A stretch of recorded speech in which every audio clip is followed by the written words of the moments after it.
এই শেষের দশক আসলে পরে আল্লাহর নবী কি করতেন শোনেন, হাদিস শরীফে এসেছে, শাদ্দামি ইজারাহু, কোমর বেঁধে তিনি ইবাদত বন্দেগী করতেন। অর্থাৎ মুহাদ্দিসিনে কেরাম এর ব্যাখ্যায় লিখেছেন, শেষ দশক আসলে আল্লাহর নবী তার স্ত্রীদের সাথে মেলামেশা করতেন না, কোমর বেঁধে, অর্থাৎ দুনিয়াবি সাংসারিক দুনিয়াবি সকল কাজ থেকে নিজেকে মুক্ত করে শেষ দশক তিনি ইবাদত বন্দেগীর জন্য মশগুল হয়ে যেতেন।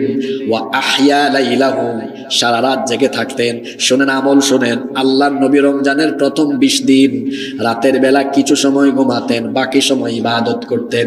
কিন্তু শেষের দশক আসলে পরে রাতের বেলা এক ফোঁটাও ঘুমাতেন না, সারা রাত জেগে জেগে ইবাদত বন্দেগী করেছেন। কিন্তু রসুলের আমলের সাথে আমাদের আমলের কি জঘন্য বৈপরীত্য। আমরা কি করি, প্রথম 20 দিন মোটামুটি ইবাদত করলেও শেষের 10 দিন আমরা ঈদের কেনাকাটায় ব্যস্ত থাকি, অথচ রসুল প্রথম 20 দিনের চাইতে শেষের 10 দিনকে গুরুত্ব দিয়েছেন কম না বেশি? আরো জোরে বলেন, কম না বেশি? শুনেন, আল্লাহর রসুল শেষের দশকে 3টা কাজ করতেন, এই হাদিসে এসেছে।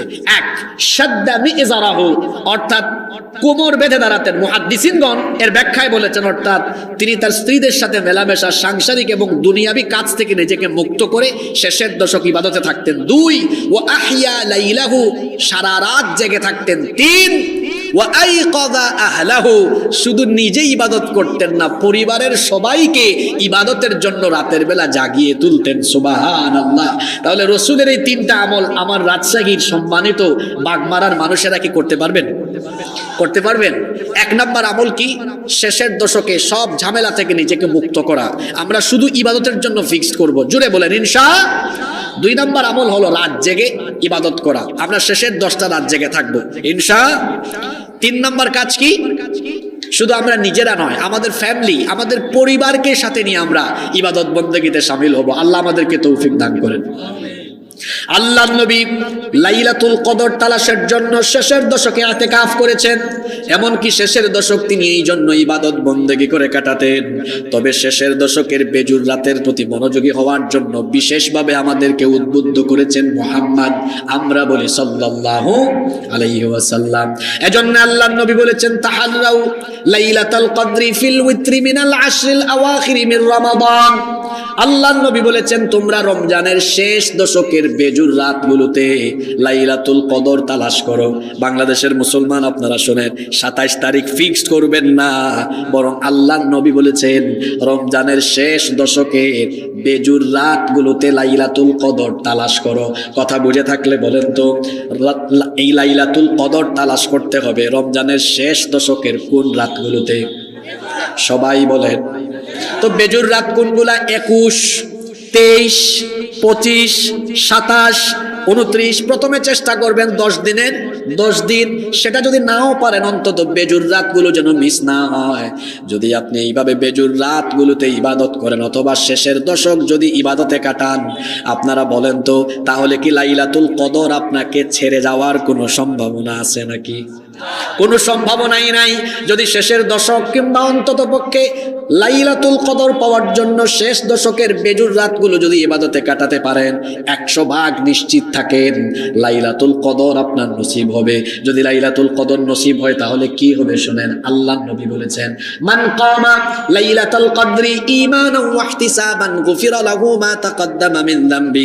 আল্লাহর নবী বলেছেন, যে ব্যক্তি লাইলাতুল কদরে ঈমান আর ইহতিসাবের সাথে দাঁড়াবে, অর্থাৎ ইবাদত বন্দেগীতে কাটাবে, লাইলাতুল কদরের ইবাদতে থাকার কারণে তার পিছনে যত গুনাহ আছে আল্লাহ অতীতের সব গুনাহ তার মাফ করে দিবে। তাহলে আমরা একটি সুযোগ পেতে যাচ্ছি। আল্লাহ যেন আমাদেরকে রমজান পর্যন্ত পৌঁছে দেন। আল্লাহুম্মা বাল্লিগনা রমাদান, বলেন আমিন। মহা সুযোগ আসতেছে আমাদের সামনে। আল্লাহ যেন আমাদেরকে রমজান এবং লাইলাতুল কদর নসিব করে দেন, জোরে বলেন আমিন। সম্মানিত উপস্থিতি, আমি এতক্ষণ আপনাদের সামনে রমজান মাসের ফজিলত বর্ণনা করলাম। আমার আলোচনা আজকে আমি 4টা ধাপে শেষ করব। কয়টা ধাপে? এর মধ্যে প্রথম ধাপ আলোচনা করলাম 2। এবার আমি এই রমজান মাসে সিয়ামের কি ফজিলত আছে সেটা সংক্ষেপে তুলে ধরবো। আগে একটু হেডিং দিয়ে দিই কি কি বলবো। 3, রমজান মাসে যারা সাইম বা সাইমুন রোজাদার তাদের কি ফজিলত আছে। আর 4 নম্বর পয়েন্টে গিয়ে বলবো এই রমজানে আল্লাহ আমাদেরকে কি হাদিয়া দিলেন এবং এর দ্বারা আল্লাহর উদ্দেশ্য কি। ওই 4 নম্বর পয়েন্টটা রাখছি গুরুত্বপূর্ণ, এজন্য এটা একদম শেষে আজকে আলোচনায় আছে ইনশাআল্লাহ। এবার আসুন রমজান মাসের রোজার ফজিলতের ব্যাপারে। আমরা যত নেক আমল করি, সকল নেক আমলের প্রতিদান আল্লাহ তাআলা 10 থেকে 700 গুণ পর্যন্ত সওয়াব বৃদ্ধি করে দেন, ইল্লা সাওম, রোজা ছাড়া। হাদিসে কুদসিতে এসেছে আল্লাহ তাআলা বলেছেন আস-সাওমু লি, রোজা কেবলমাত্র আমার জন্য, কারণ আমার বান্দা সেই সুবহে সাদেক থেকে নিয়ে ইফতার পর্যন্ত মানুষকে দেখানোর জন্য না খায়া থাকে না, উপবাসে থাকে না, সিয়ামের যত দিক আছে এই দিকগুলো সে মেনটেন করে না, বরং শুধুমাত্র আমাকে সন্তুষ্ট করবার জন্যই আমার বান্দা সিয়াম সাধনা করে। এই জন্য ওয়া আনা আজজি বিহ, রোজার পুরস্কার আমি আল্লাহ ফেরেশতাদের মাধ্যমে না দেওয়ায়া কিয়ামতের দিন রোজার পুরস্কার রোজাদারকে নিজের হাতে যিনি দিবেন তিনি কে? আপনি মনে করেন ঢাকায় কোনো প্রতিষ্ঠানে চাকরি করেন, আপনার কাজ ডিউটি আপনি জানেন, বলা হলো এই ডিউটি করবেন, 1 তারিখে বেতন পাবেন। কিন্তু আপনি যদি এই কাজগুলো এভাবে করেন, তাহলে বেতনটা 1 তারিখে আপনাকে অ্যাকাউন্টে না দিয়ে মালিক আপনাকে ডেকে নিয়ে নিজের হাতে দিবেন। বলেন তো, মালিক যখন দিবেন তখন কি অন্যান্যরা যেমন পায় বেতনের পরিমাণটা ওই রকম হবে না আরো বিশেষ হবে? অবশ্যই বিশেষ হবে। আল্লাহ বলছেন রোজাদারদেরকে রোজার পুরস্কার আমি ফেরেশতাদেরকে দিয়া না, আমি আল্লাহ আমার বান্দাকে নিজের হাতে রোজার পুরস্কার দিব। সুবহানাল্লাহ। সিয়াম হলো এমন এক ইবাদত, যারা এই মাসটি তাকওয়ার সাথে কাটাতে পারবে, এই মাসের সিয়ামের এই কোর্সের বদৌলতে আল্লাহ ওই ব্যক্তির জীবনের সকল গুনাহ মাফ করে দিবেন। এবার আসুন, যারা রোজাদার হবে, রোজাদারদের কি মর্যাদা হবে? আল্লাহর নবী বলেছেন জান্নাতে তো মোট 8টা দরজা আছে। জুলে বলেন জান্নাতের মোট দরজার সংখ্যা কয়টা? 8টা। আল্লাহর নবী বলেছেন ইন্না ফিল জান্নাতি বাবান ইউকালু লাহুর রায়্যান, নিশ্চয়ই জান্নাতে একটি দরজা রয়েছে, তার নাম হলো রায়্যান। ইয়াদখুলু মিনহুস সাইমুনা ইয়াওমাল কিয়ামা, কিয়ামতের দিন এই রায়্যান নামক দরজা দিয়ে কেবলমাত্র রোজাদারেরাই জান্নাতে প্রবেশ করবে। তাহলে রোজাদারেরা কিয়ামতের দিন জান্নাতের যে দরজা দিয়ে জান্নাতে ঢুকবে, জোরে বলেন তো সেই দরজার নাম কি? সবাই বলেন, নাম কি? রায়্যান। রায়্যান। আমার রোজাদারের মর্যাদা আল্লাহর কাছে এত বেশি, এই যে আমরা ভোর রাতে সাহরি খাই, তারপরে আমরা ইফতার পর্যন্ত দীর্ঘ একটা সময় 12 ঘন্টা 13 ঘন্টা না খায়া থাকি, দেখা যায় খালি পেটে থাকার কারণে পেটের মধ্যে টক্সিন নামক এক জাতীয় গ্যাস সৃষ্টি হয়ে যায়, যার কারণে রোজাদারের মুখ থেকে দুপুরবেলা বা বিকেল বেলা থেকে এক ধরনের গন্ধ বের হয়ে যায়। আপনার আমার কাছে সেই গন্ধটা অসহনীয় হতে পারে, কিন্তু আল্লাহর নবী বলেছেন ওয়াল্লাযী নাফসি বিয়াদিহি, সেই সত্তার কসম যার হাতে আমার প্রাণ, লাখুলুফু ফামিস সাইমু আতয়াবু ইনদাল্লাহি মির রিহিল মিস্ক। আল্লাহর নবী বলেছেন আল্লাহর কসম করে বলছি, রোজাদার রোজা রাখার কারণে তার মুখ থেকে যে গন্ধ বের হয়, আল্লাহর কাছে রোজাদারের মুখের গন্ধ মেশকে আম্বরের চাইতেও আরো বেশি পবিত্র। এই হাদিসের ফজিলত শুনে আবার রমজান মাসে দাঁত ব্রাশ বন্ধ করে দিয়ে বসে থাকি আমি, যেহেতু ফজিলত শুনছি যে রমজান মাসে রোজাদারের মুখের গন্ধ আল্লাহর কাছে মেশকের চাইতে পবিত্র, তাহলে দাঁত ব্রাশ করব না? যত পরিমাণ দুর্গন্ধ আমার ভিতরে আমার মুখে জমা থাকে তো থাক, দুর্গন্ধের কারখানা হোক।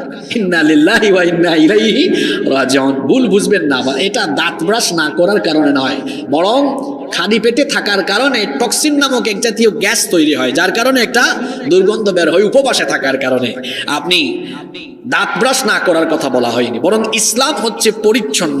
আমার নবীজি এত স্মার্ট ছিলেন, আপনারা কয়বার দাঁত ব্রাশ করেন? হয়তো 1, 2 বার 3 বার, কিন্তু আমার নবী মিসওয়াক করতেন দৈনন্দিন মোট 7 বার। সুবহানাল্লাহ পড়বেন না? কতবার? 7 বার। বলবেন হুজুর 7 বার কেন? 7 বারের থেকে বেশি হতে পারে, কিন্তু আমার কাছে 7 বারের হিসাব আছে।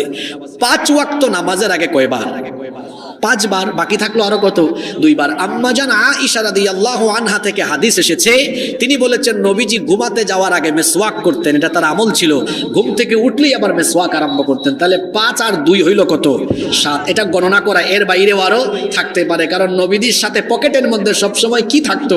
মেসওয়াক থাকতো। কিন্তু আমাদের মধ্যে অনেকেই আছেন ওই সকালবেলা বা রাতে ঘুমানোর আগে সুযোগ পাইলে করে, অনেকে আছে তাও করে না। নামাজে গিয়ে যখন বলে সুবহান রাব্বিয়াল আলা, দেখা যায় ডানে বামের মুসল্লি তখন বলে হায় হায় হায় হায়, দুর্গন্ধে থাকতে পারে না। আছে না নাই?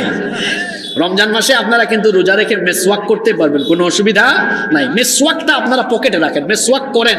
মেসওয়াক করলে দাঁত সুন্দর থাকবে, আপনার মাড়িগুলো শক্ত হবে, আবার আমার নবীর সুন্নত আদায় হবে। আমার রসুল যখন দুনিয়া থেকে চলে যাচ্ছেন, দুনিয়া থেকে যাওয়ার সময় আমার নবীর শেষ আমল ছিল মেসওয়াক। আমার নবীর শেষ আমলটা কি ছিল? ঘটনাটা বলবো।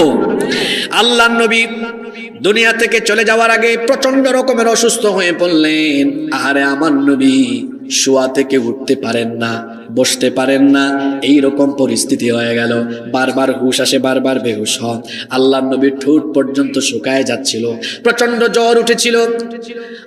আয়েশা রাদিয়াল্লাহু আনহা তার কাছে আল্লাহর নবী একটা মেসওয়াক চাইলেন। আয়েশা রাদিয়াল্লাহু আনহা একটা মেসওয়াক ম্যানেজ করে দিলেন, কিন্তু আল্লাহর নবী তো সেই মেসওয়াকটা চিবাতে পারেন না, এতটুকু দুর্বল হয়ে গিয়েছিলেন। মেসওয়াক আপনারা যারা ব্যবহার করেন, আমরা যারা ব্যবহার করি, মেসওয়াকটা প্রথমে যখন আমরা ব্যবহার করি তখন মাথাটাকে একটু চাবাতে হয় কি হয় না? একটু নরম করা লাগে। কিন্তু আল্লাহর নবী সেটা পারছেন না। আম্মা জান আয়েশা রাদিয়াল্লাহু আনহাকে দিলেন। আম্মা জান আয়েশা রাদিয়াল্লাহু আনহা সেই মেসওয়াকটা সুন্দর করে আস্তে আস্তে চাবায়া নবীজিকে দিলেন।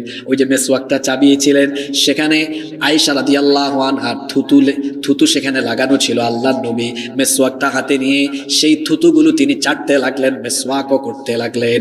এই জন্য আম্মা জান আয়েশা রাদিয়াল্লাহু আনহা বলতেন, আমি হলাম দুনিয়ার শ্রেষ্ঠ নারী, কারণ আমার কোলে মাথা রেখে আমার ভেঙে দেওয়া মেসওয়াক নবীজি মুখে লাগিয়ে মেসওয়াক করতে করতে আমার কুলে থেকে তিনি দুনিয়া থেকে বিদায় হয়েছে। তাহলে আল্লাহর নবীর শেষ আমলটা কি ছিল? জোরে বলেন কি ছিল? যুবক ভাইরা, একটু মেসওয়াক পকেটে রাখা যাবে না ইনশাআল্লাহ? ইনশাআল্লাহ। তাহলে রমজান মাসে রোজাদারের মুখ থেকে যে গন্ধ বের হয় সেটাও আল্লাহর কাছে মেশকে আম্বরের চাইতেও পবিত্র। জোরে বলি সুবহানাল্লাহ। তো এই যে বরকতের মাসটা আমাদের সামনে আসলো, আমরা এতক্ষণ রমজানের ফজিলত, রোজাদারের ফজিলত বর্ণনা করলাম। এই মাসটাকে আমাদের ভালোভাবে কাজে লাগানোর জন্য কিছু পরিকল্পনা গ্রহণ করার দরকার আছে না নাই? ওই যে ইংরেজিতে একটা প্রবাদ আছে, the plan is half of the work. পরিকল্পনা হলো কাজে অর্ধেক। আপনার পরিকল্পনাটা যত সুন্দর হবে, আপনার কাজটাও তত বেশি স্মার্ট হবে। এজন্য এই রমজান মাসকে আপনারা কিভাবে কাজে লাগাবেন আগে থেকে কিছু পরিকল্পনা করে রাখেন। আমি আপনাদেরকে রমজান মাস ইফেক্টিভ ভাবে কাজে লাগানোর জন্য 10টি পরামর্শ দিয়ে যাচ্ছি। এটাকে আমল হিসাবে আপনারা চাইলে গ্রহণ করতে পারেন।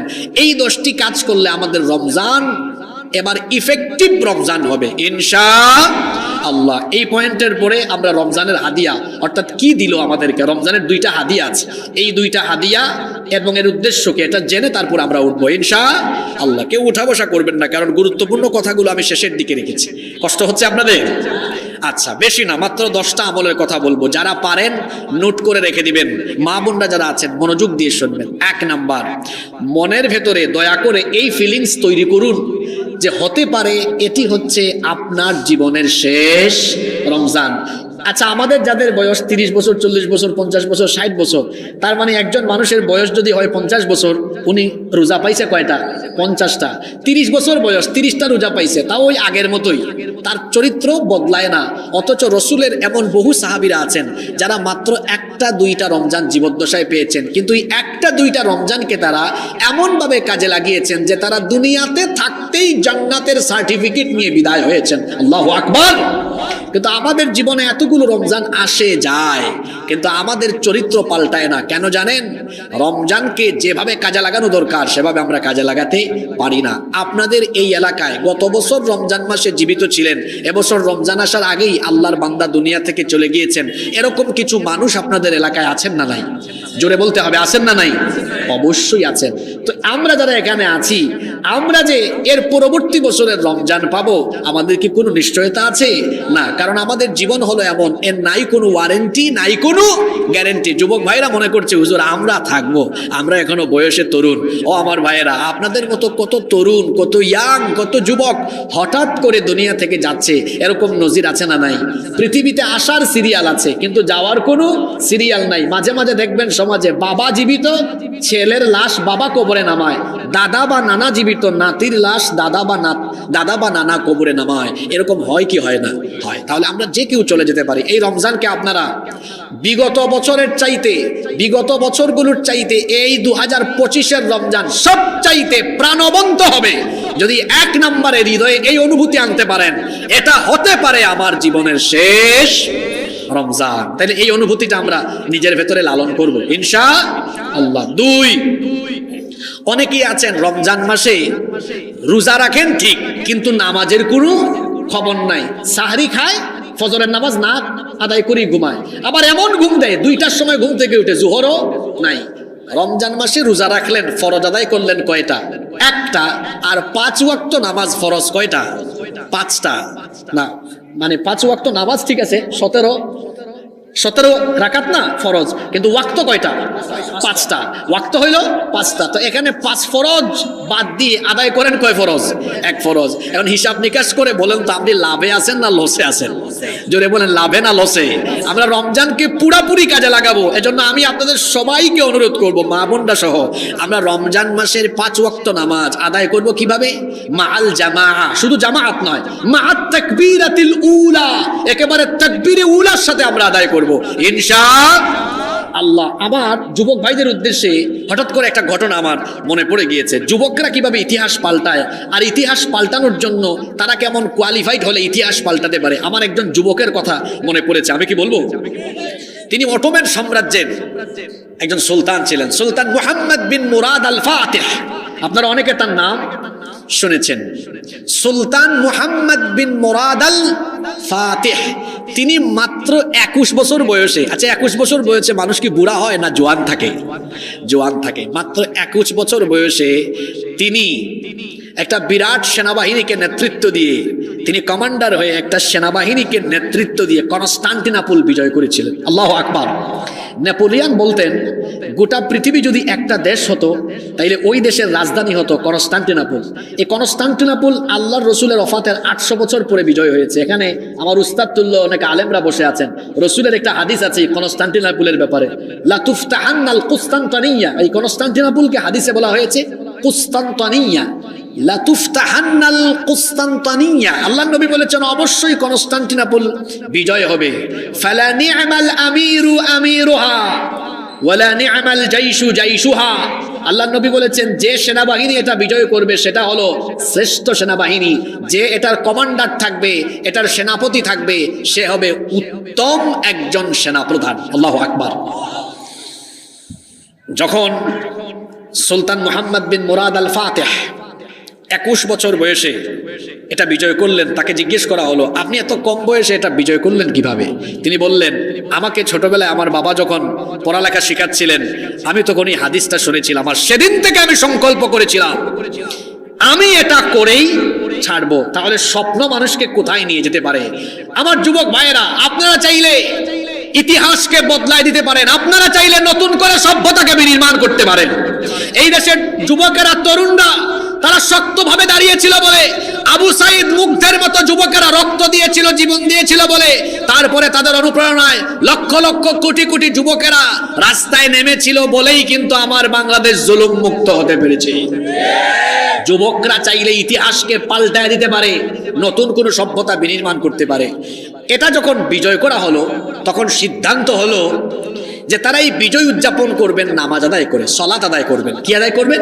সালাত। তাহলে বিজয় পেলে বিজয়টা মুসলমান কিভাবে দেখেন উদযাপন করে, যুগে যুগে আমাদের জন্য শিক্ষা আছে। লাফালাফি করে, গান বাজনা করে, ফুল দিয়ে বিজয় উদযাপন করা যায় না। এই যে 21 ফেব্রুয়ারি গেল, অনেকে ফুল দিয়েছেন। যদি 1000 বিলিয়ন ডলার খরচ করে কেউ ফুল কিনে কোনো মিনারে বা কবরে ফুল দেয়, এজন্য কি কারো কবর জান্নাতের বাগিচা হয়ে যাবে? জোরে বলেন, বাগিচা হয়ে যাবে? জেনজি, আমার যুবক ভাইদেরকে বুঝাই, ও আমার ভাইয়েরা, যারা ভাষার জন্য জীবন দিয়েছেন, দেশের জন্য জীবন দিয়েছেন, আমরা তাদের কাছে ঋণী। আমরা তাদের জন্য দোয়া করব, কারণ পৃথিবী থেকে যে ব্যক্তি চলে যায় ফুল নয়, একমাত্র দোয়া তার দরকার হয়। এজন্য আমরা যদি তাদের জন্য দোয়া করি, এই দোয়া তাদের জন্য কল্যাণকর হবে। ফুল কিংবা নীরবতা পালন, এটা কোনো শহীদের জন্য কিংবা দুনিয়া থেকে চলে যাওয়া কোনো ব্যক্তির জন্য এটা ফায়দা বা কল্যাণ বয়ে আনবে না। তো বলা হলো আমরা এই বিজয়টা কিভাবে উদযাপন করব। সবাই সিদ্ধান্ত নিলেন আমরা 2 রাকাত নামাজ আদায় করব জামাতের সাথে। কিন্তু কে ইমামতি করবেন? সিদ্ধান্ত হলো আজকের এই নামাজে ইমামতি করবেন সেই ব্যক্তি যিনি আজ পর্যন্ত বালেগ হওয়ার পর থেকে আজ পর্যন্ত 1 ওয়াক্ত নামাজ কাজা করেন নাই, সব নামাজ আদায় করেছেন, আবার জামাতের সাথে তাকবীরে উলার সাথে। এখন এত সেনাবাহিনী, এত সৈন্য, কেউ সামনে যায় না। অনেকক্ষণ পরে এই 21 বছর বয়সী সেনাপতি সুলতান মুহাম্মদ বিন মুরাদ আল ফাতিহ তিনি সামনে চলে গেলেন। তারপরে বললেন, আমি আমার জীবনের এই আমলটা গোপন রাখতে চেয়েছিলাম, কিন্তু আজকে তো তোমরা সবাই মিলে যে সিদ্ধান্ত নিলা, আমার এই গোপন আমলটা ফাঁস হয়ে গেল। এই 21 বছর বয়সে আমাকে দিয়ে আল্লাহ তাআলা এই কনস্টান্টিনোপল বিজয় করিয়েছেন এমনি এমনি না। আমি 5 ওয়াক্ত নামাজ তাকবীরে উলার সাথে আদায় করতাম, আর আল্লাহর কাছে চাইতাম আল্লাহ এই সৌভাগ্য আমাকে দান করো। আমার যুবক ভাইয়েরা, সুলতান মুহাম্মদ বিন মুরাদ আল ফাতিহ তিনি যদি 21 বছর বয়সে এই কোয়ালিটি নিয়ে কনস্টান্টিনোপল বিজয় করে রাসূলের প্রশংসার পাত্র হতে পারেন, আপনারা যদি রাসূলের আদর্শে আদর্শবান হতে পারেন, বাংলাদেশ নয় গোটা পৃথিবীকে আপনারা চেঞ্জ করে দিতে পারবেন। যেন রাসূলের আদর্শে আদর্শবান হতে হবে। রমজান মাসটাকে কাজে লাগান। অনেক যুবক ভাইয়েরা আছেন চরিত্র ঠিক করতে চায় কিন্তু কয়েকদিন করে পারে না। এই রমজান মাস হবে আপনার জন্য ট্রেনিং এর মাস। রমজান মাসটা আরম্ভ করেন, দেখবেন জীবনটা বদলে যাবে ইনশাআল্লাহ। এখানে ফাঁকে দিয়ে আপনাদেরকে আরেকটা কথা বলে যাই, অনেক মানুষ আছে রমজান মাসে নামাজে আসে, বাকিরা আসে দেখছো নতুন নামাজি হয়েছে। শোনেন, রমজানে কারো পরিবর্তন দেখে আসবেন না, কারণ রমজান আসেই মানুষকে পরিবর্তন করার জন্য। বরং আপনি দোয়া করবেন, মাশাআল্লাহ আমার ভাই আপনি পরিবর্তন হয়েছেন। আমি দোয়া করি যেন আপনার এই পরিবর্তন আপনি ধরে রাখতে পারেন, যেন দিনের পথে আল্লাহ আপনাকে অবিচল রাখেন।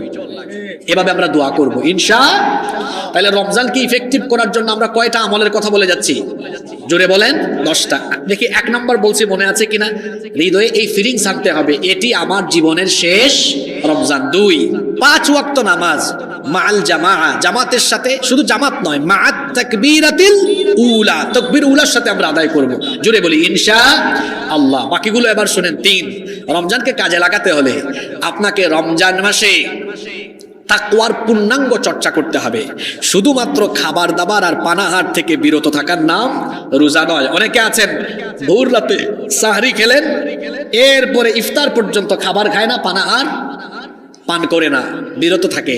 আবার সমান তালে মিথ্যা বলে, গীবত করে, ঘুষ খায়, সুদ খায়, চুগলখুরি করে। অর্থাৎ শুধুমাত্র খাবার আর বিরত থাকলেও অন্যান্য সব গুনাহ সে সমান তালে করে বেড়ায়। এটার নাম কি রোজা? না। আল্লাহর নবী বলেছেন, লাইসাস সিয়ামি মিনাল আকলি ওয়াশ শুরব, শুধু পানাহার আর খাবার দাবার থেকে বিরত থাকার নাম রোজা নয়। তাহলে রোজা কি? ইন্নামাস সিয়ামু মিনাল লাগহি ওয়ার রাফাস, নিশ্চয়ই রোজা হলো খাবার দাবার আর পানাহার থেকে বিরত থাকার পাশাপাশি সকল অন্যায়, অশ্লীলতা, অনর্থক কাজ থেকে নিজেকে সেফ রাখার নাম হলো রোজা। আল্লাহর নবী আরো বলেছেন, মাল্লাম ইয়াদা কাউলা যুর ওয়াল আমালা বিহ ফালাইসা লিল্লাহি হাজাতুন আন ইয়াদা তুআমাহু ওয়া শারাবাহ, যেই ব্যক্তি রমজান মাসে খাবার দাবার আর পানাহার থেকে বিরত থেকে আবার সমান তালে অন্যায়, অপরাধ, অশ্লীল কাজ, বেহুদা কাজ করলো, সেই ব্যক্তির খাবার দাবার আর পানাহার থেকে বিরত থেকে এমন রোজা রাখার কোনো দাম আল্লাহর কাছে নাই। তাহলে বোঝা গেল শুধুমাত্র সিয়াম সাধনা, আপনি পানাহার আর খাবার দাবার থেকে সেফ থাকলে হবে না, বরং সকল অন্যায় থেকে, পাপ থেকে নিজেকে মুক্ত রাখা লাগবে।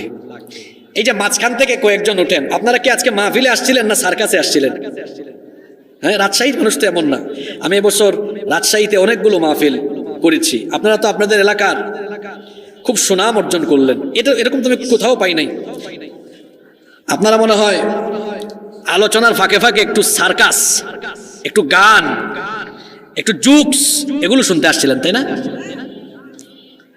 যারা আছেন আমি জানি আপনাদের উদ্দেশ্য। আমি এখানে তো আমি সবাইকে দেখতে পাচ্ছি, যেহেতু আমি একটু উঁচাতে বসছি, কনসেন্ট্রেশন দেখলেই বুঝি কার চাহিদা কেমন, বোঝা যায় না? তো যারা মাহফিলে সার্কাসের জন্য যান, বক্তা আগেই চিনবেন, ওটা ইউটিউবে আগে শুনে নেবেন ওটা কেমন, কারণ কে কেমন আলোচনা করে আজকে ঘরে বসে দেখার সুযোগ আছে না? সুযোগ আছে। তো যদি দেখেন এটা সার্কাস না, তাহলে আপনি আসেন না বাড়িতে, ওই যে বললাম না, ঘুমায় থাকেন, শরীরে এনার্জি হবে।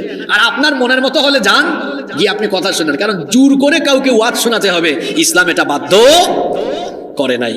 তো যাই হোক, আমরা তাহলে 3 না বলছিলাম যে রমজান মাসে শুধু পানাহার থেকে বিরত থাকার নাম রোজা নয়, বরং সব অন্যায় থেকে মুক্ত থাকার নাম হলো রোজা। 4, যখন আপনি ইফতার করবেন, এটা সুন্নতি তরিকায় ইফতার করবেন। যেমন রসুল ইফতার আরম্ভ করতেন খেজুর দিয়ে। জোরে বলেন তো কি দিয়ে?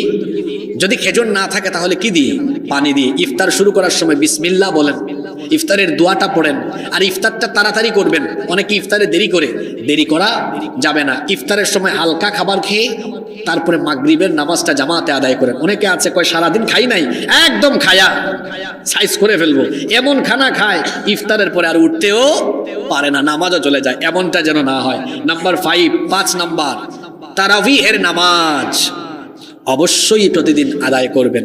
আল্লাহর নবী বলেছেন, ইন্নাল্লাহা তাআলা ফারাদা আলাইকুম সিয়াম রমাদান ওয়া সানানতু লাকুম কিয়ামা, নিশ্চয়ই আল্লাহ তাআলা তোমাদের জন্য রমজানের রোজা ফরজ করেছেন, আর আমি তোমাদের জন্য তারাবিহের নিয়ম, এই সুন্নাতটা চালু করলাম।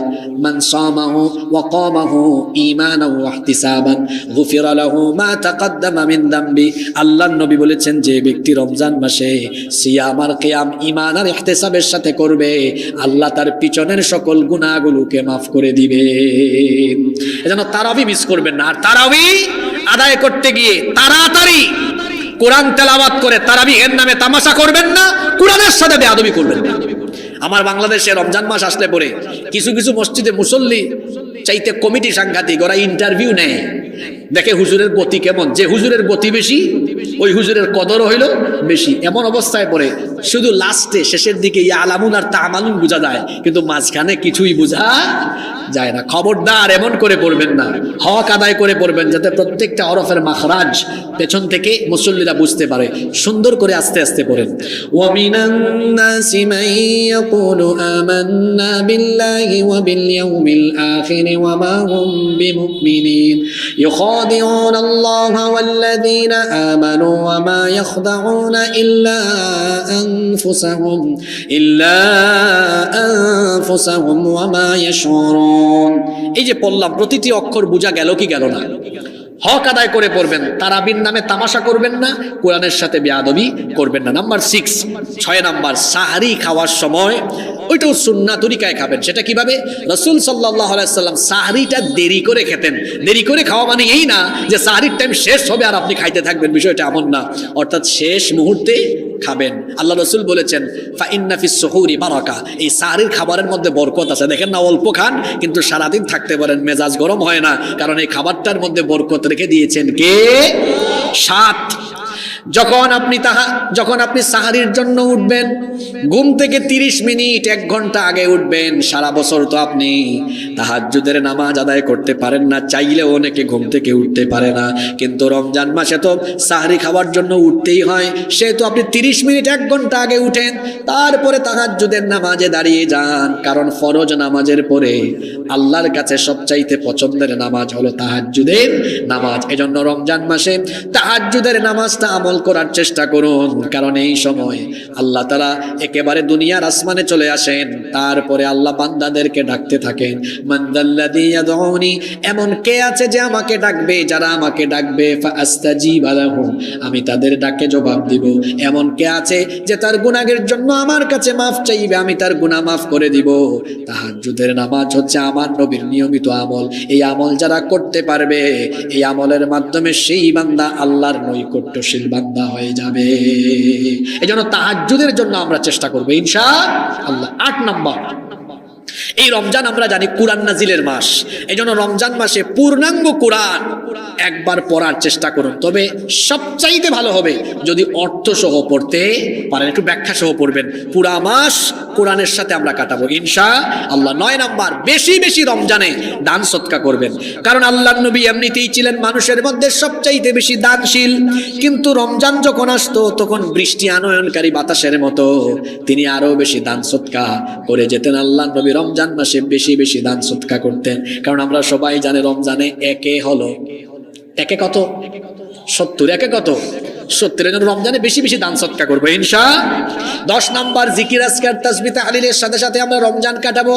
এই যে 10টা আমল দিলাম, এই 10টা আমলের মাধ্যমে যদি আমরা পুরা রমজান মাস কাটাতে পারি, তাহলে এই মাসটাকে আমাদের জন্য যিনি বরকতময় বানিয়ে দিবেন তিনি কে? এবার আসেন আমরা আলোচনা শেষ এবং গুরুত্বপূর্ণ পয়েন্টে এসেছি। আপনারা যারা বসে আছেন, আপনারা আমার রিয়েল শ্রোতা। এখন আপনারা আমাকে কষ্ট করে আরো কি 10 থেকে 12 মিনিট সময় দিতে পারবেন? পারবেন ইনশাআল্লাহ। ওই আজকের আলোচনার খনি আপনারাই নিয়ে যাবেন। এবার আসেন, এই যে রমজান মাস আল্লাহ দিলেন, রমজান মাসে আল্লাহ তাআলা আমাদেরকে ভিন্ন ভিন্ন উদ্দেশ্যে ভিন্ন ভিন্ন 2টা হাদিয়া দিয়েছেন। জোরে বলেন তো কয়টা? রমজানে আল্লাহ কয়টা হাদিয়া দিয়েছেন? 2টা। 1 নাম্বার হচ্ছে এই মাসে আল্লাহ সিয়াম দিয়েছেন, সিয়াম রোজা দিয়েছেন। কেন? উদ্দেশ্য একটা আছে, উদ্দেশ্যটা হলো লাআল্লাকুম তাত্তাকুন। আচ্ছা আপনারা আমাকে বলেন তো, রাজশাহীর মানুষ, আল্লাহ তাআলা একটা মাস রোজা দিয়েছেন যেন তামাম পৃথিবীর মুসলমানরা এই 1 মাস দিনের বেলা না খাইয়া থাকে, আর যে খাবার দাবার আয় হবে এগুলো আল্লাহ জমায়ে রাখবেন। এই জন্য কি আল্লাহ তাআলা 1 মাসের রোজার বিধান দিয়েছেন? না। আল্লাহ কেন দিয়েছেন তাইলে? আল্লাহ কোরআনেই বলেছেন লাআল্লাকুম তাত্তাকুন, যেন তোমরা তাকওয়া অর্জন করতে পারো। তাকওয়া এই শব্দটির সাথে আমরা অনেকেই পরিচিত। এক কথায়, সংক্ষিপ্ত কথায় যদি তাকওয়া মানে বুঝতে চান, তাকওয়া মানে হলো আল্লাহর ভয়ে সব গুনাহ ছেড়ে দেওয়া, আল্লাহর ভয়ে সব পাপ ছেড়ে দেওয়া এবং সকল নেকির কাজে শামিল হওয়া। এটার নামই হলো কি? তাকওয়া। আমি তাকওয়াটা আপনাকে একটা উদাহরণে বুঝাই দিতে পারি। আপনি ভালো করে শোনেন। এই যে আপনারা সারাদিন রমজান মাসে রোজা রাখেন, রোজা রাখার পরে ইফতারের আধা ঘন্টা 40 মিনিট আগে, শুনতেছেন আপনারা, আধা ঘন্টা 40 মিনিট আগে আপনাদের সামনে খেজুর, বিভিন্ন আইটেমের শরবত, ছোলা, মুড়ি, পেঁয়াজু, বেগুনি, নানান রকমের মিষ্টান্ন, অনেকের জিহ্বায় পানি চলে আসছে। কিন্তু এই যে নানান ধরনের ইফতার আপনাদের সামনে সাজানো থাকে, বিভিন্ন ফলমূলও থাকে, এই যে সুন্দর করে সাজানো থাকে, আপনি যদি এই ইফতার আপনার সামনে দেখে খাওয়া আরম্ভ করেন, ফেরেশতা কি এসে আপনাকে থাপ্পড় মারবে? এত এত ইফতার সামনে থাকে, কিন্তু সবাই হাত গোটাইয়া বসে থাকে, অপেক্ষা করে কখন ইফতারের টাইম হবে, খায় না। এই যে খাবার সামনে আছে, খাবার সামনে আছে, সবগুলো খাবার হালাল না হারাম? সব খাবার হালাল। আবার রমজান মাসে তার বউ, বিয়ে করা বউ তো তার জন্য হালাল, কিন্তু দিনের বেলা কাছে যায় না, বউয়ের কাছেও যায় না। আবার দেখেন এই যে আপনার সামনে খাবার দাবার আছে, এই খাবার বাগানগুলো তার সামনে আছে, তাও খায় না, টাইম হলে পরে খায়। এই যে খাবার দাবারটা খায় না, জোরে বলেন তো কার ভয়ে? জোরে বলেন কার ভয়ে? তাকওয়ার উদাহরণটা রোজার ভেতরে কিভাবে আছে দেখেন। ও আমার কলিজার টুকরা যুবক ভাইয়েরা, ইফতার সামনে আছে, তাও খাইলাম না, আল্লাহর হুকুম হয় নাই, যখন হুকুম হবে, আজান হবে, তখন খাবো। এইভাবে করে আমি বাকি 11টা মাস এভাবেই কাটাবো। আমার সামনে মোবাইল আছে, আজে বাজে ভিডিও আসবে, আমি দেখবো না, কারণ নিষেধ করেছেন কি? চোখের জেনা, কানের জেনা, জবানের জিনা করবো না। আমি রাতের বেলা আমার গার্লফ্রেন্ড বানাইয়া তার সাথে রাতে করবো না চেটিং, আর দিনে করবো না ডেটিং, কারণ এটা হারাম করে দিয়েছেন কি? রমজান মাসে আমার সামনে হালাল খাবার আছে, আমি খাই না আল্লাহর ভয়ে।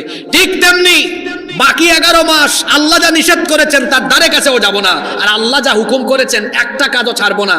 এইভাবে করে বাকি 11 মাস আল্লাহর হুকুম মেনে আল্লাহর নিষেধগুলো বাদ দিয়ে চলার নাম হলো তাকওয়া। চলার নাম হলো কি? তাকওয়া। আরেকটা জিনিস আল্লাহ দিয়েছেন রমজান মাসে আমাদেরকে, এটার নাম হলো কি? জোরে বলেন, এটার নাম কি? এই এখান দিয়ে কোরআন দিয়ে শেষ করবো আজকে, এটা কোরআনের মাহফিল তো, ভালো করে শোনেন। আল্লাহ এই মাসে আরেকটা উপহার আমাদেরকে দিয়েছেন, এটার নাম কি? শাহরু রমাদান আল্লাযী উনজিলা ফীহিল কুরআন। এখন আপনারা আমাকে বলেন, শোনেন, শেষ ভালো যার, সব ভালো হবে তার, ইনশাআল্লাহর জন্য বুঝে শুনে জবাব দিয়ে। এই কোরআন যে আল্লাহ আমাদেরকে দিলেন, আল্লাহ কেন দিয়েছেন? যাতে আমরা শুধু এই কোরআন খতম করি, তিলাওয়াত করি, ঝাড়ফুঁক দেই, তাবিজ লিখি, তারপরে আপনার যে কোনো প্রতিষ্ঠান, দোকান, পার্লামেন্ট বা যে কোনো কিছু উদ্বোধনের আগে তিলাওয়াত করি। শুধু কি এই তিলাওয়াত, খতম, তাবিজ লেখা, ঝাড়ফুঁক এগুলোর জন্য কি আল্লাহ কোরআন দিয়েছেন নাকি? তাবিজ তো এমনিতেই শিরক, যারা তাবিজ লটকায় এরা মুশরিক, এরা কি? তাবিজের ধারে কাছেও যাবেন না। ঝাড়ফুঁক জায়েজ আছে, এটা নবীজি করেছেন, সাহাবীরাও করেছেন। তো বলছিলাম, এই কোরআন কি আল্লাহ ঝাড়ফুঁক, তাবিজ, তিলাওয়াত আর খতমের জন্য দিয়েছেন? জোরে বলতে হবে। কেন আল্লাহ দিয়েছেন? এই কোরআন হলো মানুষের জীবনের জন্য হেদায়াত। এই কোরআন হলো মানুষের জীবন পরিচালনার চূড়ান্ত গাইডলাইন। একজন মানুষ জন্ম থেকে নিয়ে মৃত্যু পর্যন্ত তার জীবনের সকল দিক এবং বিভাগকে কিভাবে পরিচালনা করবে, সকল নিয়ম কানুন রীতিনীতি এই কোরআনের ভেতরে আছে না নাই? জোরে বলেন আছে না নাই? আমি কিভাবে ব্যবসা করব, আমি কিভাবে ব্যবসা করব, আমি কিভাবে আমার পরিবার চালাবো, আমি কিভাবে আমার সমাজ চালাবো, আমি কিভাবে আমার অর্থনীতি চালাবো, আমি কিভাবে আমার রাজনীতি চালাবো, আমি কিভাবে আমার দেশ চালাবো, সবই কোরআনের ভেতরে আছে না নাই? দেখুন, আল্লাহ নবীর জিন্দেগি টোটাল হলো 63 বছর। কথা বুঝে থাকলে সবাই বলেন তো, আল্লাহ নবীর জিন্দেগি টোটাল কত বছর? 63 বছর। এই 63 বছরের জিন্দেগি দুই ভাগে বিভক্ত, আল হায়াতুল মাক্কিয়াহ ওয়াল হায়াতুল মাদানিয়াহ। মাক্কি জিন্দেগি আর মাদানী জিন্দেগি। আল্লাহ নবী মক্কায় ছিলেন 53 বছর আর মদিনায় ছিলেন 10 বছর। এই 53 বছরের মাক্কি জিন্দেগিকে আবার দুই ভাগে ভাগ করা হয়েছে, নবুয়ত পূর্ব মাক্কি জীবন, নবুয়ত পরবর্তী মাক্কি জীবন। নবুয়ত পূর্ব 40টা বছর আল্লাহ নবী কাফের বেঈমানদের চোখের সামনে বড় হয়ে উঠেছেন। আল্লাহ নবীর শিশুকাল, কৈশোরকাল, যৌবনকাল কাফিরদের চোখের সামনে কেটেছে। তারা নবীজিকে ছোটকাল থেকে দেখেছে। সবাই নবীজিকে সত্যবাদী, বিশ্বস্ত, আমানতদার, মক্কার সবচাইতে সেরা চরিত্রের অধিকারী বলে জানতো। তারা নবীজির নামে কোনো অপবাদ, গালিগালাজ, কোনো বাজে কথা তারা কোনোদিনও বলে নাই। কিন্তু সমস্যা দেখা দিল তখন 40 বছর বয়সে, যখন আল্লাহর নবীর কাছে কোরআন আল্লাহর কাছ থেকে আসা আরম্ভ হলো, আর তিনি যখন এরপরে কোরআনের প্রচার করা আরম্ভ করলেন। 40 বছর যে কাফিরদের কাছে তিনি ছিলেন নয়নের মণি, এখন কোরআন আসার পরে তিনি তাদের কাছে হয়ে গেলেন গালিগালাজের খনি। তখন তারা নবীকে কি বলল? সাহির, জাদুকর, কাযযাব, মিথ্যাবাদী, মাজনুন, পাগল, কাহিন, গণক, শাইর, কবি। নাউযু বিল্লাহি মিন যালিক। আল্লাহর নবীকে এতগুলো গালি তারা দিল কিসের কারণে? নবীজি কোরআন দিয়ে দাওয়াত দিয়েছেন কার দিকে? আস্তে বলবেন না, জোরে বলেন, কার দিকে? দেখুন, 1500 বছর পরেও এই বর্তমান যুগে কোরআন বিরোধীরা তাদের বাপ দাদার খাসলত ধরে রেখেছে। এই যুগেও কোরআনওয়ালারা কোরআন বিরোধীদের কাছ থেকে অনেক গালিগালাজ শুনে। কোরআন বিরোধীরা তাদের বাপ দাদার সুন্নত ধরে রেখেছে। গালি গালির জায়গা আছে, শুধুমাত্র গালির ভার্সনটা একটু আপডেট হয়েছে। আইফোন প্রত্যেক বছর বের হয়, 11, 12, 13, 14, 15, এখন কত চলে? 16 প্রতি বছর অক্টোবরে আসে না?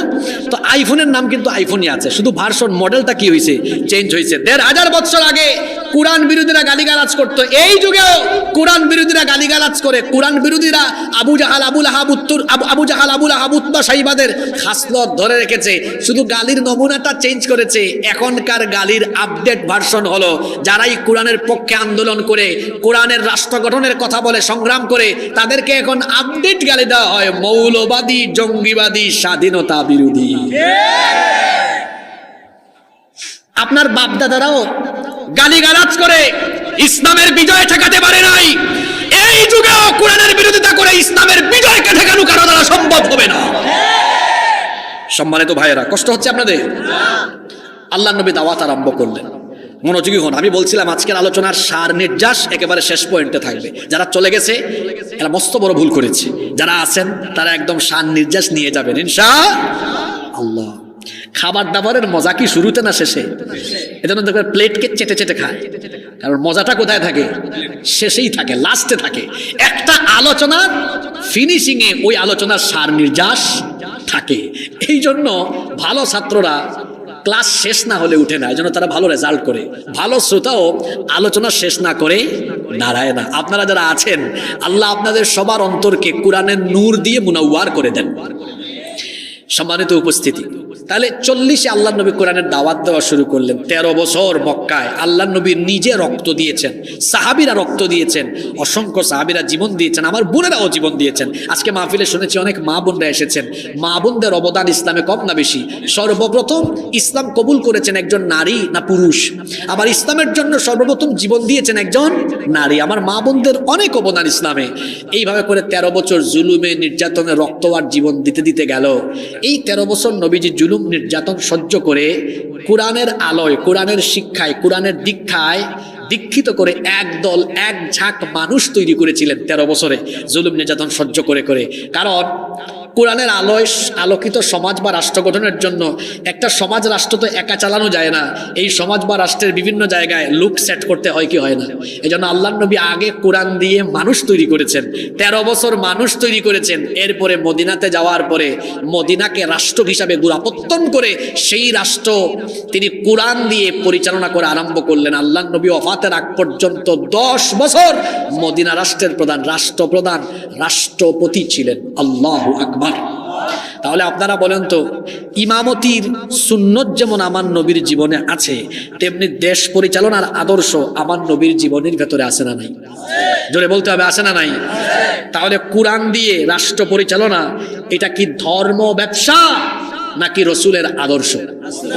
জোরে বলেন, এটা কি রসুলের আদর্শ? আপনাদের রাজশাহী না সরি চাপাই নবাবগঞ্জের এক লোক আগে পার্লামেন্টে খুব কোরআন দিয়ে দিয়ে বক্তব্য রাখতেন। ইদানিং এই লোকটার মাথা একটু খারাপ হয়ে গেছে। এই লোক বিভিন্ন আলেমদের নাম ধরে ধরে, বিভিন্ন গুরুত্বপূর্ণ ব্যক্তিদের নাম ধরে ধরে বলে তারা নাকি ধর্ম ব্যবসা করে। হারুন সাহেব, ওই টাকলা মুরাদ থেকে শিক্ষা নেন। আপনি যদি এখনো তওবা করে ফিরে না আসেন, টাকলা গেছে যেই পথে আপনি যাবেন সেই পথে। আপনি এই দেশ এখনো চিনতে পারেন নাই। এই দেশে ইসলাম, আলেম উলামা মুসলমানদের বিরুদ্ধে গিয়ে কোন শক্তি মাথা উঁচু করে টিকে থাকতে পারবে না। আমি আজকে রাজশাহীর জমিন থেকে বলে গেলাম, পারবে না, সম্ভব হবে না। আমরা আপনাকে ভালো হিসেবে জানি, আমরা আপনাকে ভালো হিসেবে জানি। আপনি আপনার বক্তব্যগুলোর জন্য দুঃখ প্রকাশ করেন। ভাই, আপনি কোরআনের রাজনীতি করেন না, করেন না, আমি তো আপনাকে চাপাই দিব না। কিন্তু কোরআনের রাজনীতি নিয়ে আজে বাজে কথা বলার কোনো অধিকার আপনার নাই। কারণ যদি কোরআনের রাজনীতি না থাকতো তো রসুল 10 বছর দেশ চালাইছেন কার আইন দিয়ে? আপনারা তো বললেন না, কার আইন দিয়ে? আরো আসতে বলেন, কার আইন দিয়ে? তো রসুল তো 10 বছর মদিনা চালাইলেন আল্লাহর আইন দিয়ে। আমরা তো রসুলের উম্মত, আমরা রসুলের আদর্শে আদর্শিত হয়ে আমরাও কোরআনের আদর্শে একটি জনকল্যাণমূলক রাষ্ট্র গঠনের জন্য কাজ করব। এটা ধর্ম ব্যবসা নয়, এটা আমাদের দায়িত্ব। সম্মানিত ভাইয়েরা, আমি আলোচনা শেষ করব সুন্দর 2টা উদাহরণ দিয়ে। আপনাদেরকে মনোযোগী হয়ে শুনতে হবে, আর এই 2টা পয়েন্ট বাড়িতে নিয়ে যেতে হবে এলাকায় এলাকায়। আমি তো আর রাজশাহীতে বছরে প্রতিদিন আসতে পারবো না, হয়তো বছরে আমরা 3-4টা প্রোগ্রামে আসতে পারি, কিন্তু এই কথাগুলো আপনাদের এলাকায় দাওয়াতি কাজের জন্য ব্যাপক হারে প্রচার করবেন। আল্লাহর নবী যেমন কোরআন দিয়ে একটি রাষ্ট্র গঠন করেছিলেন, আমরাও এই কোরআনের রাষ্ট্র হিসাবে বাংলাদেশকে চাই কি চাই না? এখন সাধারণ পাবলিক যারা, তারা আপনাকে জিজ্ঞেস করতে পারে, ভাই কোরআনের রাষ্ট্র হইলে আমাদের ফায়দা কি? কারণ ওই যে আমি বললাম, স্বার্থ আছে যেদিকে, মানুষ আছে সেই দিকে। মনে রাখবেন, ওয়াজ কইরা খালি আর সুন্দর সুন্দর বক্তব্য দিয়া মানুষের পেট ভরাইতে পারবেন না। মানুষের পেটে আগে খাবার দেওয়া লাগে। কি দেওয়া লাগে? আপনারা যারা দাওয়াতি কাজ করেন, ইসলামী আন্দোলন করেন, এই 2টা পয়েন্ট আপনারা নোট করে নেন, কাজে লাগবে। কারণ আমরা যারা ইসলামী আন্দোলন করি, আমাদের তো দাওয়াতের উদ্দেশ্যই হলো মানুষকে কোরআনের বিপ্লবের জন্য তৈরি করা, ঠিক কিনা? আপনি মানুষকে বুঝাবেন যে কোরআনের রাষ্ট্র গঠন হলে অন্তত এই 2টা ফায়দা পাবেন। আমি এই 2টা ফায়দার কথা বলি, আপনারা এই 2টা পয়েন্ট মনে রাখার চেষ্টা করবেন। 1, কোরআনের রাষ্ট্র প্রতিষ্ঠা হলে এই দেশে একজন মানুষ গরিব থাকবে না। ঠিক বলছেন, কিন্তু এটা না বুঝে আবেগে বলছেন। এখন আপনাকে যদি বলে আপনি একটু সুন্দর করে বুঝাই দেন তো কেমনে থাকবেন, একটা ফর্মুলা দেন, তখন আপনি পারবেন না। এখন আসেন কিভাবে পারবেন, সুন্দর একটা এক্সাম্পল দেই। মনোযোগ আছে সবার? আচ্ছা, দীর্ঘ সময় ওয়াজ শুনতেন তো অনেকের ক্লান্তি আসতে পারে, আমরা একটু গাটা নাড়াচাড়া করে তারপরে কথাগুলো শুনি। কষ্ট হচ্ছে আপনাদের, তাই না? একটু তাকবীর দেন তো, তাকবীর, লিল্লাহি তাকবীর। আল্লাহর নামের তাকবীর কি এরকম হয়? একটু জোরে বলতে পারবেন না? লিল্লাহি তাকবীর, লিল্লাহি তাকবীর। আবার শোনেন, 1 নম্বর, এই দেশে কোরআনের রাষ্ট্র প্রতিষ্ঠা হলে কোনো মানুষ না খায়া মরবে না, কারো ঘরে অভাব থাকবে না, ক্ষুধামুক্ত দারিদ্র্যমুক্ত একটা বাংলাদেশ আমরা পাবো ইনশাআল্লাহ। এখন আসেন কেমনে? আল্লাহ তাআলা বলেছেন, আল্লাযীনা ইম্মাক্কান্নাহুম ফিল আরদি আকামুস সালাতা ওয়া আতাউজ যাকাতা ওয়া আমারু বিল মা'রুফি ওয়া নাহাউ আনিল মুনকার। সূরা হজের আয়াত। আল্লাহ বলছেন, আমি যদি মুমিনদেরকে ক্ষমতা দেই তাহলে তারা ক্ষমতা পেয়ে 1 নম্বরে সালাত কায়েম করবে, 2 নম্বরে যাকাত কায়েম করবে। আল্লাহ তাআলা যাকাতের একটা ফর্মুলা দিয়ে দিয়েছেন কেন?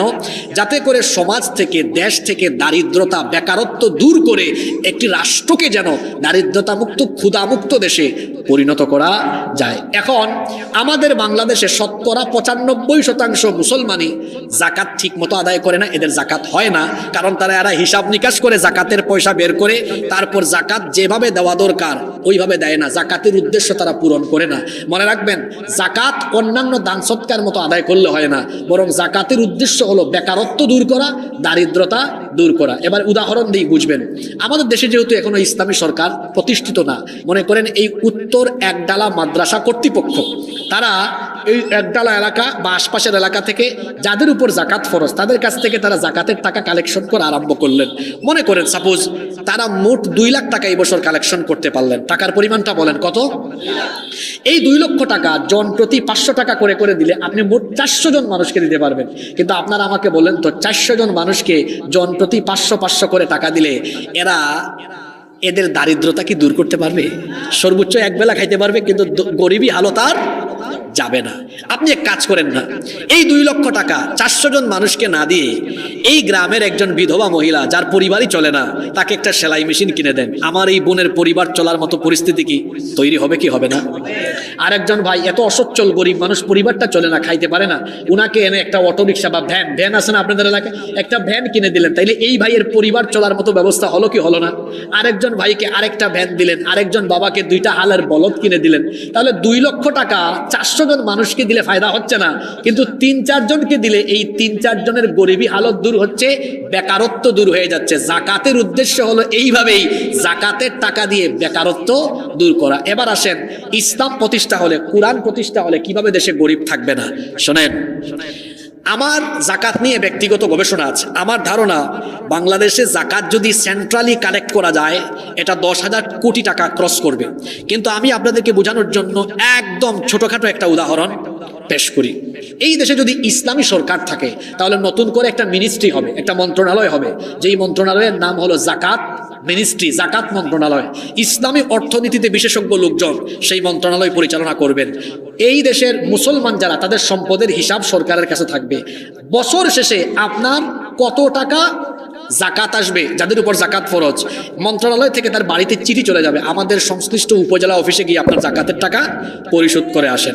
যদি এইভাবে করে সরকার সেন্ট্রালি জাকাত কালেকশন করে, আমি বোঝানোর জন্য বলছি, মনে করেন যদি এই বছর মাত্র 1,40,000 কোটি টাকা, যদিও আমি আগে বলেছি আমার ব্যক্তিগত গবেষণা বলে 10,000 কোটি টাকা ক্রস করবে, কিন্তু বোঝানোর জন্য বলতেছি যদি মাত্র 1,40,000 কোটি টাকা, আমার সাথে বলেন 1,40,000 কোটি টাকা এক বছরে উত্তোলন করা যায়, ফায়দাটা কি হবে শুনেন। জাকাত মন্ত্রণালয়ে এবার যদি বাংলাদেশ থেকে বাছাই করে করে 70 লক্ষ যুবককে আনা হয়, কত লক্ষ বললাম? 70 লক্ষ বেকার যুবক, যারা বেকার, কোনো কাজ টাজ নাই, এনে 70 লক্ষের হাতে 2 লাখ টাকার চেক দেন। 70 লক্ষ গুণ 2 লক্ষ সমান হয় 1,40,000 কোটি টাকা। এখন এদেরকে দিলেই এরা যে কাজে লাগার বিষয়টা এমন নয়, গাফলতিও করতে পারে। এজন্য আপনি বললেন যারা যে উপজেলার, ওই উপজেলার অডিট অফিসার আপনাকে পর্যবেক্ষণ করবেন, আপনি টাকা কাজে লাগান কি লাগান না। তাহলে বলেন তো আপনারা, জাকাতের টাকা সরকার উঠাইয়া চাইলে এক বছরে, এই ছোটখাটো উদাহরণ দিলাম, এক বছরে 70 লক্ষ বেকারের বেকারত্ব দূর করা সম্ভব কি সম্ভব নয়? এটা ছোট উদাহরণ।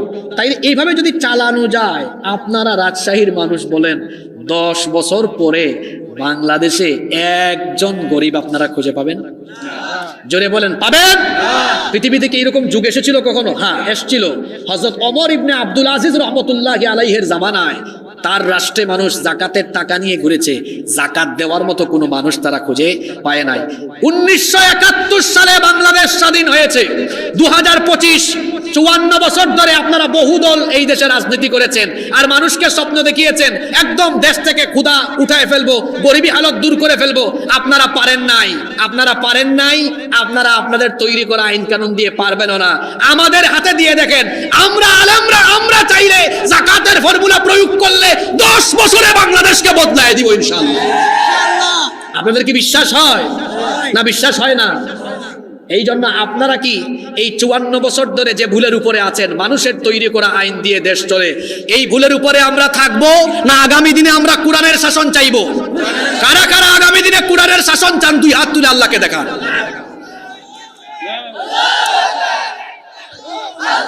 হাত নামান। এখন সবাই খুশি কেন? ওই যে বললাম স্বার্থ আছে, যেদিকে আমরা আছি এই পয়েন্টটা আপনারা মানুষের সামনে বলবেন। দেখবেন গরিব মানুষ, রিক্সাওয়ালা, আমার রিক্সাওয়ালা ভাইয়েরা, আমার শ্রমজীবী ভাইয়েরা পাগল হয়ে যাবে, এরা ইসলাম ছাড়া আর কাউকে খুঁজবে না। মানুষকে বুঝান, খালি স্লোগান দিয়া পারবেন না। ইসলাম জ্ঞানের ধর্ম, জ্ঞান বিজ্ঞানের ধর্ম। এই কথাগুলো বেশি বেশি আপনারা প্রচার করেন। ইসলামী আন্দোলনের যত ভাইয়েরা আছেন এখানে এই কথাগুলো বেশি বেশি প্রচার করবেন। মানুষ পাগল হয়ে যাবে, ইসলাম ছাড়া কিছুই আর বুঝবে না। আমি বলছিলাম কোরআনের রাষ্ট্র দরকার, এটার জন্য আমি মাত্র 2টা পয়েন্ট আজকে বলবো। কয়টা? একটা বলছি। এক, কোনো গরিব মানুষ থাকবে না। আচ্ছা, গরিব মানুষ তো থাকবে না, এই জাকাতের ফর্মুলা প্রয়োগ করলে আপনারা আমার সাথে একমত না দ্বিমত? এটা কি আমাকে খুশি করার জন্য বললেন না বুঝে শুনে বলছেন? আচ্ছা, 2, শেষটা বলে শেষ করি। আরো চমৎকার আরেকটা কথা আছে। এই যে বাংলাদেশ 71 সালে স্বাধীন হয়ে 2025 সাল পর্যন্ত দেশটা চলতেছে, এই দেশ পরিচালনার জন্য একটা সংবিধান আছে না নাই? জোরে বলেন, সংবিধান আছে না নাই? এই সংবিধানটা বানাইছে কারা? কারা বানাইছে? মানুষ। এই সংবিধান কি বানানোর পর থেকে ওইটা ওই রকমই আছে না পরিবর্তন হয়েছে?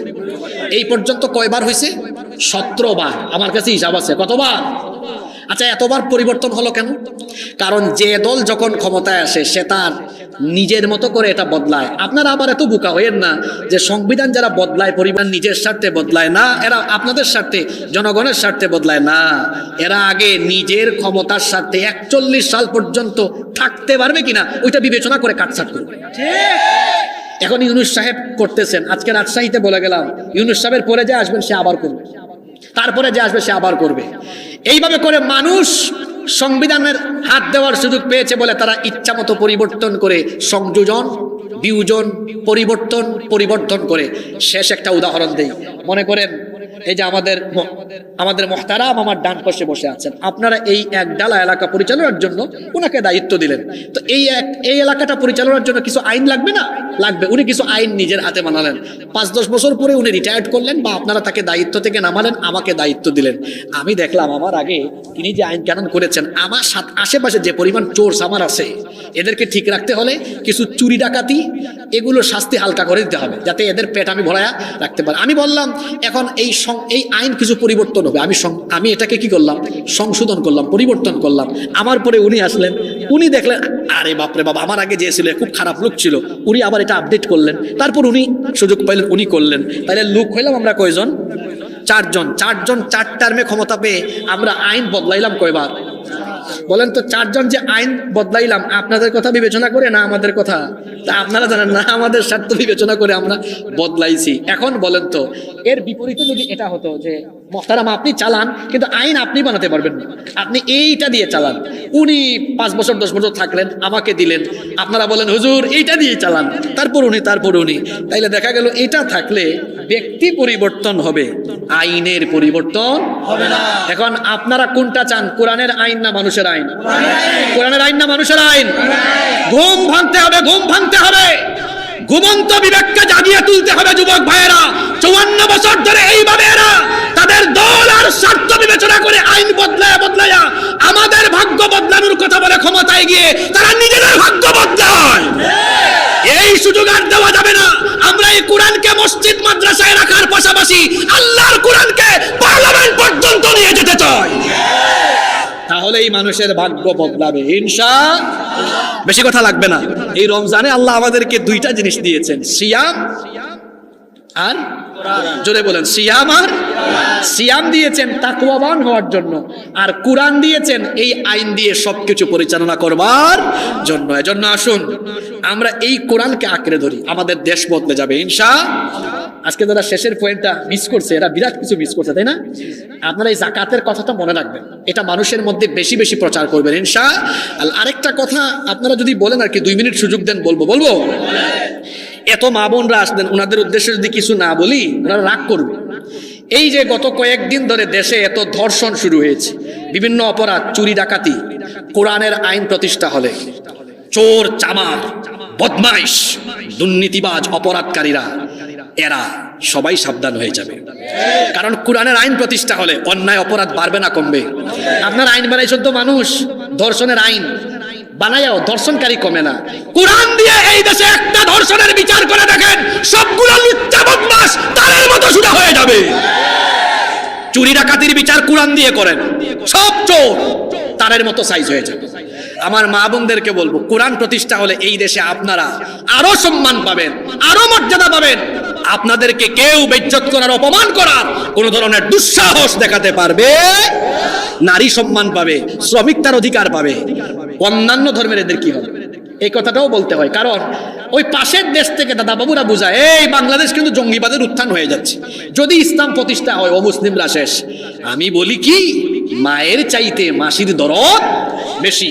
মায়ের কোলে শিশু যেমন নিরাপদ, ইসলামী রাষ্ট্রে, কোরআনের রাষ্ট্রে মুসলমানদের কাছে অমুসলিমরাও তেমন নিরাপদ। সুতরাং আমার দেশের হিন্দু, বৌদ্ধ, খ্রিস্টান, অন্যান্য ধর্মাবলম্বী ভাইদেরকে বলবো, আমরা আপনাদেরকে নিয়ে অনেকে রাজনীতি করে, ইসলাম কায়েম হলে কেউ এই সুযোগটা আর পাবে না। আপনারা আপনাদের ন্যায্য অধিকার, ন্যায্য সম্মান, ন্যায্য মর্যাদা পাবেন, কারণ আপনাদের পূর্ণাঙ্গ নিরাপত্তা দেওয়া হবে। আমি তো বললাম, মায়ের কোলে শিশু যেমন নিরাপদ, ইসলামী রাষ্ট্রে মুসলমানদের কাছে অমুসলিমরাও নিরাপদ। আমি দীর্ঘ সময় কথা বলে আপনাদেরকে কষ্ট দিয়েছি। আমার কোনো কথায় বা আচরণে আপনারা যদি কষ্ট পেয়ে থাকেন, আল্লাহর ওয়াস্তে আমাকে মাফ করে দিবেন। যদি কোনো কথা আমি ভুল বলে থাকি, আল্লাহ আপনাদের অন্তর থেকে সেগুলা মুছে দেন।